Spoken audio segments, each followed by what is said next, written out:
안녕하세요. 입시를 보다입니다. 어느덧 수시 원서 접수 3일차가 됐네요. 벌써 이제 중간이 지나갔고 이제 거의 내일하고 모레면 이제 원서 접수가 끝나다 보니까 즉 수능 최저라고 하는 게 이제 한 8주, 9주 정도 기간이 남았어요. 아직도 어떻게 보면은 수능 최저를 굉장히 좀 만만하게 보는 친구들도 있고 굉장히 또 무겁게 보는 친구들도 있는데 이 모든 친구들의 공통점은 남아있는 이 8주 동안 어떻게 준비하냐에 따라서 실제로 수능 최저를 맞출 수도 있고 거꾸로 운이 나쁘게 떨어질 수도 있다는 거죠. 이런 수능 최저에서 가장 중요한 과목으로 지금 인식되고 있는 게 탐구 과목이고 과탐하던 친구들도 주로 이제 사탐으로 넘어오는 이른바 사탐런이라고 얘기하는 이 기이한 현상이 올해도 계속 유지가 되고 있는 것 같아요. 제가 상담을 했을 때도 대부분이 사회탐구를 하겠다라고 뭐 이야기들을 많이 하는 걸 보니까 저 또한 이제 사회탐구를 가리키는 선생의 입장에서 그러면 남아있는 이 8주 동안 사탐을 어떻게 준비하면 좋을까? 그래서 오늘은 그 이야기를 해볼까 합니다. 그래서 사탐 8주 학습법이라고 일단 말씀을 드렸고 오늘은 이제 말씀드리는 과목은 크게 4과목을 생각을 해봤습니다. 우선 세계사, 동아시아사, 사회와 문화, 생활과 윤리. 제가 아무래도 이제 주로 가리키는 과목이다 보니까 이 과목들을 중심으로 해서 오늘은 좀 한번 말씀을 드리고 기본적으로 세계사의 문제 유형은 크게 3가지 패턴입니다. 연대표와 순서형 이게 이제 사건의 시간적 흐름과 관련되는 문제 그 다음에 동시대 비교 이게 이제 가장 많은 출제 빈도를 갖고 있습니다. 그러니까 같은 시기에 어떤 특정 사건에 대한 제시문을 주고 이게 어느 국가와 뭐 연결되느냐 아니면 뭐 어느 왕조와 뭐 비교할 수 있느냐 이런 식 대표적인 게 뭐 중국 한나라와 로마 아니면 메이지 유신과 중국의 청나라 양문동 이런 거. 그 다음에 사료 자료 해석형이 있죠. 어떤 역사적 사료 아니면 지도 도표 최근에는 이제 사료 중심으로 해서 그 특징을 물어보는 형태. 이게 이제 세계사에서 가장 대표적인 문제 유형이고 요것들에 대해서 어떤 식으로 이제 풀이를 하면 좋으냐. 일단은 연대표 순서형은 국가별 시기별 시대 구분 그리고 연대표 정리하고 비교표를 좀 작성하는 게 가장 중요합니다. 이러한 문제 유형을 잘 풀려면 아무래도 일단 기본적인 암기죠. 물론 이제 다들 알고 계세요. 세계사가 워낙 암기할 게 많아서 이거 하면 안 되지 않아요? 이거 이 짧은 시간에 가능해? 이런 얘기들 많이들 하시잖아요. 근데 제가 그럼에도 불구하고 세계사를 8주 동안 학습했을 때 이른바 3등급 이내가 나오게 하는 가장 중요한 포인트로 보는 게 뭐냐면 어마어마하게 많은 암기량을 자랑하는데 생각보다 그 암기해야 되는 내용들, 사건, 인물, 국가에 대해서 우리는 이미 되게 많이 알고 있어요. 이거를 교과서라고 하는 형태의 텍스트와 시험이라고 하는 이 구조 때문에 우리가 어려워 하는 거지. 유치원, 초등학교, 중학교를 통해서 어마어마하게 많은 책들을 읽었고 특히 중학교 때부터 역사라고 하는 과목을 접근을 하고 여기에 유튜브나 아니면 TV 예능에서 인문 관련 예능들이 굉장히 많은 이 시점에서 분명히 이 사건, 이 나라, 이 인물에 대해서 여러분들 대부분 한 번쯤은 다 들어본 사람들이에요. 아주 깊이 있는 내용은 모르지만 시민혁명이 뭔지 대부분 알아요. 산업혁명 대부분 압니다. 마르크스 어떤 사람인지 알아요. 제국주의 뭔지 안다니까.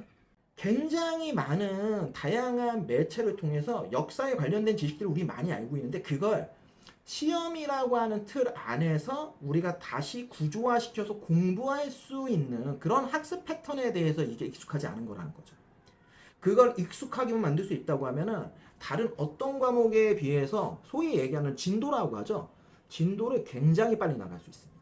핵심 포인트는 세계사는 그래도 이제 국가별 시기별 시대죠. 아무래도 고대, 중세, 근대, 현대라고 하는 이제 시기별로 일단은 정의가 되고 유럽, 아시아 최소한 이 두 지역에 고, 중, 근, 현이라고 하는 시대의 국가들을 어느 정도 다 매칭을 해봐야 된단 말이에요. 그러니까 이게 어떻게 보면 세계에서 가장 어려운 부분이라고 할 수 있죠. 이거 싫어하는 친구들은 죽었다 깨나 못하니까.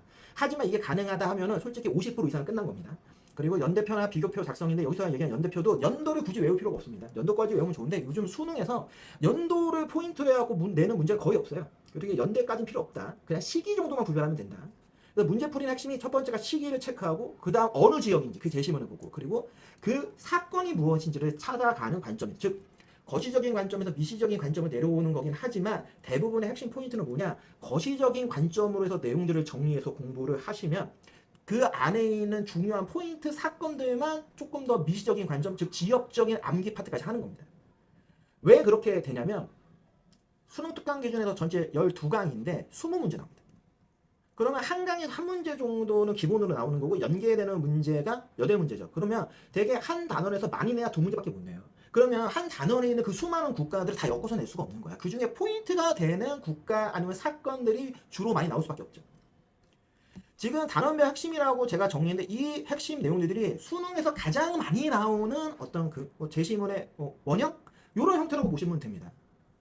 그래서 암기가 많기는 하지만 실제 제시문의 내용이 패턴이 정해져 있고 주로 나오는 파트들이 최소 15, 16문제는 보장되어 있기 때문에 기본적으로 15, 16문제는 초보자라 하더라도 내가 세계사 잘 모른다 하더라도 개념을 정확하게 학습을 하고 거기에 맞는 문제풀이 패턴까지만 알고 있으면 누구든 16개까지 접근이 가능하다. 저는 그렇게 판단을 하고 제가 가르칠 때도 그렇게 가르치고 있습니다. 동아시아사. 동아시아사는 솔직히 세계사보다 저는 개인적으로 더 쉬울 수 있다고 봅니다. 왜냐하면 그 세계사는 5,000년에 가까운 시기에 어떻게 보면 지구에 있는 대부분의 핵심, 중요 나라들을 다 보는 건데 동아시아사는 말 그대로 5,000년에 동아시아사와 연계되어 있는 국가들만 보는 거예요. 그러면 대표적인 게 중국, 한국, 일본, 베트남.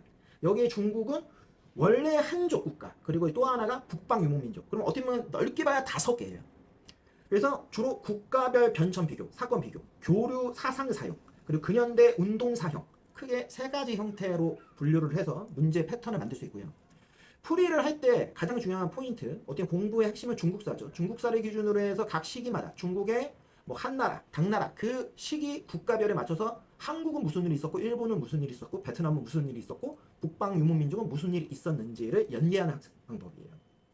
국가별 연표, 주제별 비교표를 동시에 좀 준비를 해서 같이 학습을 하되 얘도 세계사가 똑같습니다. 지역적으로 갈 필요가 없어요. 거시적으로 가야 됩니다. 왜냐면 수능 특강 기준으로 하면 가장 큰 단어로만 분류를 하면 이거보다 더 분류가 돼요. 전체적으로 한 10개 정도로 분류를 할 수 있는데 제가 정리를 할 때는 한 6개 정도로 일단은 분류를 해서 보고 있습니다. 그래서 크게 분류를 해보면 한 단원에서 2문제 정도. 근데 아까도 말씀드렸지만 원래 수능 특강은 10강으로 이루어져 있어요. 그러면 한 단원에 2문제 정도씩만 나오는 거예요. 그러다 보니까 세계사에 비하면 변수값이 좀 더 없죠. 아, 단원에서 핵심 포인트가 되는 사건 2개가 그냥 메인으로 나오는 게 대부분 지정돼 있으니까. 그리고 대신 불교, 유교, 아니면 경제 이런 것들에 대한 내용들이 중국사를 기준으로 해서 연계돼서 나올 수는 있다. 근대화는 좀 별도로 공부하시는 게 좋아요. 왜냐면 근대 개혁과 민족운동이라는 2가지 패턴으로 나눠서 중국, 일본, 한국, 베트남 이 4개의 국가의 근대 운동들은 어떻게 되어 있고 민족 운동들은 어떻게 되어 있는지 그럼 원인, 과정, 성과로 구조를 짜서 학습을 하는 형태다. 그래서 실제로 동아시아사가 정말 준비가 잘 되면 세계사 내용의 3분의 1이 해결이 됩니다. 왜? 세계사에서 배우는 동아시아사는 동아시아사에서 배우는 동아시아사의 정말 겉핥기 정도밖에 못 배운단 말이에요. 그래서 원래의 역사 공부는 한국사를 클리어하면 동아시아사의 약 3분의 1이 끝나요. 왜? 한국하고 연계되는 과정을 다 해결되는 거니까. 동아시아사가 끝나면 세계사의 최소 3분의 1에서 많으면 거진 절반에 가까운 양이 끝나게 된다. 그렇게 판단을 하셔야 돼요. 그러다 보니까 동아시아사를 공부했을 때 세계사까지 역사 과목 2과목을 탐구로 선택하는 게 처음에는 어려워 보이지만 막상 해보면 암기량이 급속도로 줄어드는 느낌이 나는 거를 체험하실 수 있습니다. 실제로 세계사 할 때 학생들이 정말 말도 안 되는 속도로 개념을 치고 달릴 수밖에 없거든요. 왜냐하면 동아시아에서 다 한 거니까 치고 가자 이렇게 하는 거거든요. 그런 부분에서는 처음에 암기라고 하는 이 벽이 좀 힘들긴 하지만 그 한 단계만 넘어가면 사회탐구 중에서 저는 개인적으로 20개를 맞출 확률이 가장 높은 과목이 바로 이 동아시아사 세계사 이 2과목이다. 이렇게 일단 말씀을 드릴 수 있습니다. 사회와 문화 같은 경우에는 학생들이 가장 많이 접근하는 과목 중 하나죠. 근데 저는 항상 이게 궁금했습니다. 왜 이걸 이렇게 많이 접근을 할까?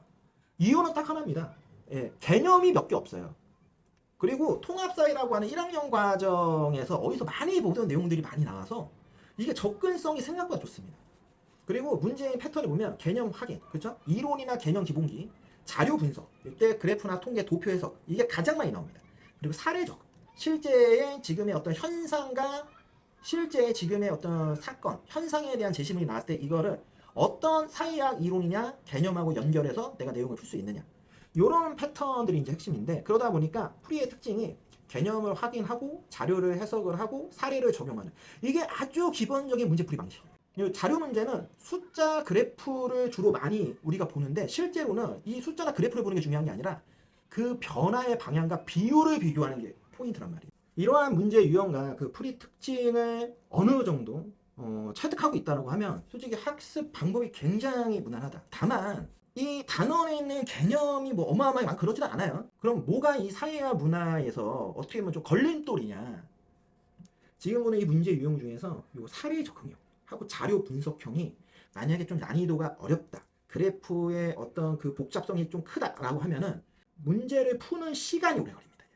이게 핵심이에요. 그러니까 다 풀 수 있는데 시간 안에 문제를 못 풀 수 있어요. 왜냐하면 실제 사회 현상이 최근에 일어나는 어떤 현상들에 대해서 물어볼 수도 있고요.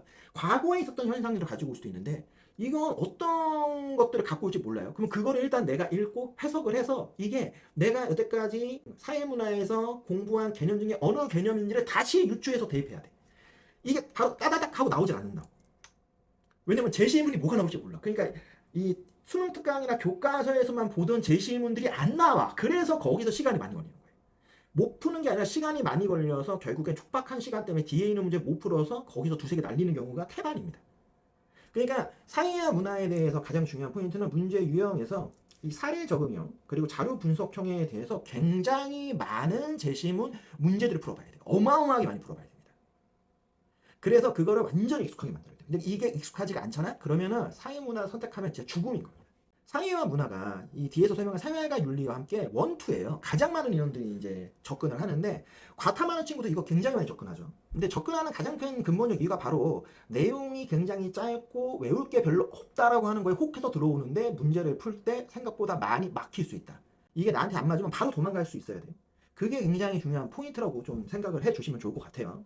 그리고 이것도 8주 동안 공부를 할 때는 개념을 최대한 빨리 끝내고 자료 분석형하고 사례 적응형 학습을 좀 길게 해야 된다. 생활과 윤리. 이 생활과 윤리 같은 경우에는 이제 문제 유형은 크게 세 가지인데 얘는 좀 고정화되어 있죠. 일단 상상과 비교형.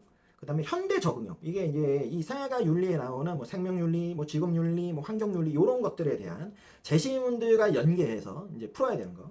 그리고 이제 가치 충돌형이라고 해서 제시문의 상황, 그 어떤 내용이나 이론이 어느 사상가 입장이냐 아니면 반대 입장이냐 이런 것들과 관련된 문제예요. 어떻게 보면 이제 윤리라고 하는 과목이 이제 핵심인데 앞에 생활이라고 하는 단어가 붙으면서 단어들의 제목과 내용만 보면요 그렇게 어려워 보이는 게 별로 없어. 아니 직업윤리 모르는 사람이 어디 있겠어? 아니 생명윤리 모르는 사람이 어디 있겠어? 이렇게 접근을 하는데 문제는 뭐냐? 그 윤리에 맞는 사상가들이 반드시 존재하고 그 사상가들의 이론을 외워야 됩니다. 그럼 이게 윤리와 사상하고 거의 똑같아요. 윤리와 사상이 사상가들 암기 시험이거든요. 그게 원래 기본 베이스예요. 여기서도 칸트, 공자, 롤스, 노직 같은 유명한 사상가들의 이론은 다 외워야 돼요. 근데 그 이론을 그냥 외우는 게 아니라 이 각각의 단원에 있는 파트, 요 파트에 맞게 다 연결해서 외워야 돼. 이게 까다로운 거야, 이게. 그리고 문제를 풀 때 가장 중요한 게 바로 이거. 제시문의 상황 파악이라고 하잖아요. 이게 무슨 얘기입니까? 제시문을 봤을 때 바로 상황 파악이 안 되는 거야. 그러니까 제시문을 보고 이 제시문이 생명윤리 물어보는 건지 정의론을 물어보는 건지 정보와 사회윤리를 물어보는 건지를 빨리 파악을 하고 거기에 맞는 사상가의 논리까지 쫓아가야 돼. 생활과 윤리를 되게 많이 하잖아요. 저는 생활과 윤리가 진짜 난이도가 높다고 생각하는 사람이에요. 왜냐면 진짜 외울 게 많아. 그리고 여기는 제시문이 뭐가 나올지 알 수가 없어요. 그리고 그 제시문을 이 사상가의 이론하고 맞나? 하고 다시 추론해야 돼. 그러니까 이게 수학처럼 A는 B다 이게 아니라 A의 내용이야? B의 내용이야? 아 A의 내용이야? 그럼 그 A의 내용에 나오는 AA의 사람의 이론이야? 아니면 AB 사람의 이론이야? 이렇게 들어 찾아야 되는 거예요. 그래서 이게 막상 단원별 내용들을 보면 진짜 얇고 뭐 이거 많이 어디서 들어본 내용이니까 그 되게 쉬운데 하는데 문제를 굉장히 많이 풀어봐야 되고요. 그 문제의 패턴에 있는 제시문들을 바로 내가 사상가한테 연결해서 대입시킬 수 있는 그런 연습을 되게 많이 해야 돼요. 즉 얘도 문제가 뭐냐? 시간이 많이 걸릴 수 있어요. 물론 엄청나게 쉬운 문제는 소위 얘기하는 10초각인 문제들도 있어요. 10초, 15초각. 근데 어려운 문제는 제시문을 읽다가 이거 뭐지? 하는 순간 1분 넘어가거든. 그러니까 모든 사회 탐구에 있는 과목들은요 각각의 다 장단점들이 있는데 우리가 일반적으로 생각하는 장점이라고 하는 게 진짜 장점이냐 그거를 고민해 보셔야 돼요. 반대로 단점이라고 하는 게 정말 단점인가? 이게 오히려 이 과목에서 20개를 맞추게 하는 핵심이 아닌가? 그렇게 판단하실 수 있는 거거든요. 그러니까 그런 점에서 지금 보시는 이 네 과목 세계사, 동아시아사, 사회와 문화, 생활과 윤리의 각각의 문제의 유형, 그리고 그 풀이에 대한 어떤 특징, 그리고 단원에서 이제 포인트가 되는 이제 핵심 키워드들까지 이 정도를 한번 쭉 보셨을 때, 아, 이게 나한테 적합하겠다 하는 과목을 어떻게 보면 선택해서 하는 거죠. 아직까지도 사회 탐구를 고민하는 친구들이 있어요. 그럼 이런 친구들은 뭐 지금부터 어떻게 해요? 라고 얘기를 하면 이렇게 하라고. 그럼 어떻게? 마지막 파이널. 자, 8주 동안 이런 식으로 학습을 하라고 저는 일반적으로 얘기를 합니다. 물론 이제 제가 수업하는 과정에 있는 내용들을 이제 본따서 만들긴 했는데, 세기사 같은 경우에는 7주 안에 일단 개념을 끝내면서 그 사이사이에 소위 얘기하는 이제 각 단원별 기출 문제들을 계속 풉니다. 그리고 마지막 주에는 이제 파이널 모의고사 일주일 내내 계속 학습을 해야 됩니다. 그래서 최소한 일주일에 3시간 이상은 개념 학습에만 치중해 주셨으면 좋겠어요. 최소한. 그러면은 하루는 3시간 정도 투자를 하고 나머지 6일 동안은 주말에 2시간, 하루에 주중에는 1시간씩 해서 총 7시간. 그래서 일주일에 제가 생각하는 이른바 사회탐구의 최소 학습 시간은 10시간입니다. 물론 2배 정도 하셨으면 좋겠어요. 근데 2배 정도를 할 수 있는 상황이 아닌 경우들이 대부분이고, 아무래도 이제 최소한 영어 아니면 뭐 국어 아니면 수학 같은 과목들을 또 하잖아요. 그렇기 때문에 이거를 어마어마하게 소위 얘기하는 몰빵으로 집어넣어서 하기가 어렵단 말이에요. 그러면 최소한 우리가 일주일에 10시간 혹은 15시간 정도는 하자. 개념 수업만 못해도 3시간은 무조건 꼭 픽스를 하고 자기주도로 그 개념에 대한 각각의 포인트들, 그리고 기출문제들은 이런 식으로 푸는데 이거는 최소한 2배 정도를 하면 더 효과가 있다. 이렇게 일단은 좀 참고로 말씀을 드릴 수 있을 것 같고요. 동아시아사 마찬가지입니다. 동아시아사는 아까 세계에서 양이 적잖아요. 그러니까 최소 6주 안에 끝냅니다. 그리고 마지막 7주 때 우선은 한번 총정리를 할 필요가 있어요. 그리고 마지막 8주 파이널 모의고사 빈출 주제 들어가고, 사회문화 같은 경우에도 최소 6주에서 7주 안에 전체 내 개념을 다 끝내면서 각각의 기출 문제들을 푸는 겁니다. 그 형태에 따라서. 그리고 7주 차에는 이제 최종 총정리하고 8주에 파이널. 특히 8주차 때 그래프형 정리를 많이 해서 사회문화에서 이제 도표나 그래프 문제 많이 나오고, 거기서 이제 난이도 있는 것들이 소위는 이제 사회탐구의 킬러 문제죠. 사회문화의 킬러 문제는 이제 그래프죠. 그렇기 때문에 그런 것들을 좀 따로 조금 더 모의고사 형태로 만들어서 좀 풀어보기를 권장드린다. 생활윤리 7주 안에 개념을 하는데 각각의 이 단원 윤리에 맞는 기출들을 생각보다 많이 풀어보셔야 됩니다. 예, 딱딱 잘라서라도 계속 풀어보시고 7주까지 내용 정리 다 끝나면 8주에 파이널 모의고사를 계속 푸는데, 이때 꼭 같이 해야 됩니다. 내가 틀린 단원의 사상들은 다시 한 번씩 정리를 하셔야 돼요. 정말 이제 8주 9주 남았습니다. 수능만 잘 보신다고 하면은 여러분들 지금 수시 원서에 쓰고 계신 최소한의 교과 전형, 이런 뭐 교과 최저 맞추면 일단 합격할 수 있게 대부분들이 라인들을 구성하지 않습니까? 그렇기 때문에 일단은 최저를 맞춰서 내가 최소한 확보하는 합격을 확보하신 상태에서 만약 종합전형에서 1단계가 붙어서 면접을 보러 와라 라고 한다면 정말 열심히 면접 준비하시면 돼요. 그러면 정말 여러분들 모두 다 가장 행복한 결과를 맞이하실 수 있습니다. 오늘 입시를 보다였습니다. 다음 주에는 또 다른 좀 더 유익한 정보가 될 만한 컨텐츠로 다시 찾아뵙도록 하겠습니다.